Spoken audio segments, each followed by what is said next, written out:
7, assignment number 3. Settling the Inland Empire. Mr. Bassett had an interesting life as a pioneer. His experiences were varied, and many of them were connected with early Spokane. He went across North America at least 6 times. He came first as a 49er to California during the gold rush. Most people thought one crossing was enough, but he wanted more in many different ways. He came around the Horn by ship. He went across Mexico. He followed the Oregon Trail several times. He found gold in the Clearwater River near what is now called Pierce, Idaho. Mr. Bassett was an expert carpenter and a millwright. In 1871, when Mr. Scranton and Mr. Downing, the first white people in what is now called the city of Spokane, wanted to build a sawmill, they hired Mr. Bassett to help them. After one of his earliest visits to the east, he brought back with him a wife. When they came to the Spokane Falls area, they had a 2-year-old son. His name was Herman Sherman.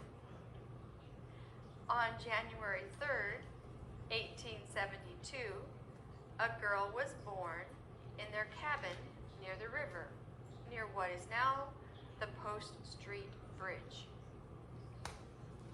They named her Minnie Maria. Minnie was the first all-white child born in Spokane Falls.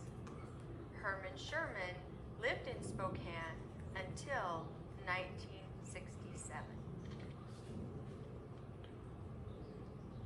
After the sawmill was built, Mr. Bassett had a chance to stay in Spokane, but moved to some good farmland.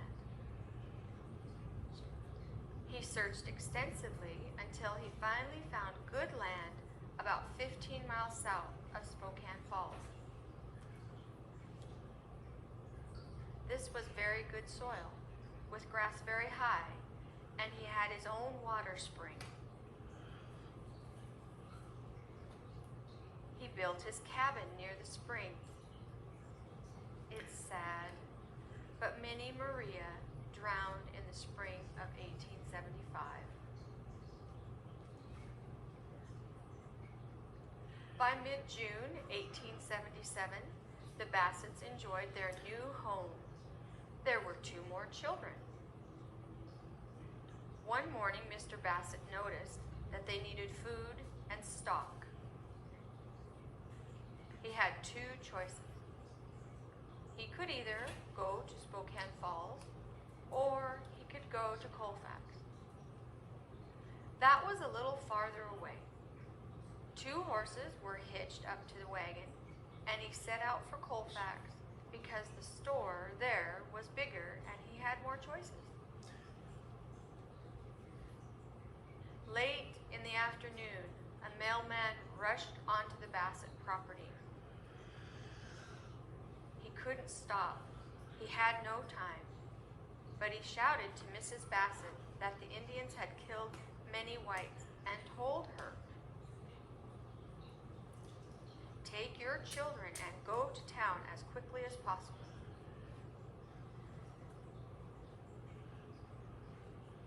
Mrs. Bassett took the children and went to their nearest neighbor in what is now called Cheney. She didn't have a horse, but she walked with the children, carrying the second oldest child, with Herman carrying the baby.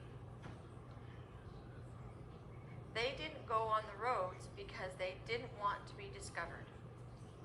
They arrived at their neighbor's, and then Mr. Bassett arrived. They decided to load the wagon at sundown and go back to their cabin. They arrived just as the sun was rising. There was a massacre that happened in the Salmon River area, about 200 miles south from Spokane.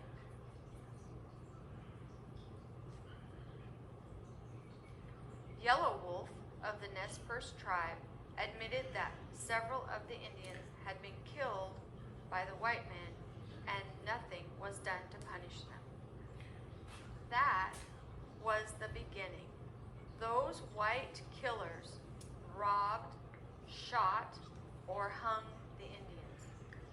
No one was punishing them, so it was time for all of that killing of the Indians to stop. In June of 1877, the chief's son was so angry about the white men who had killed his father. They went to look for the man, but couldn't find him.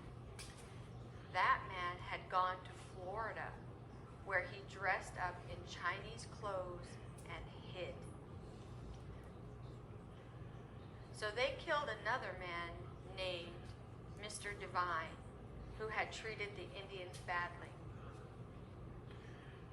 He had a new rifle, and the Indians took that with them.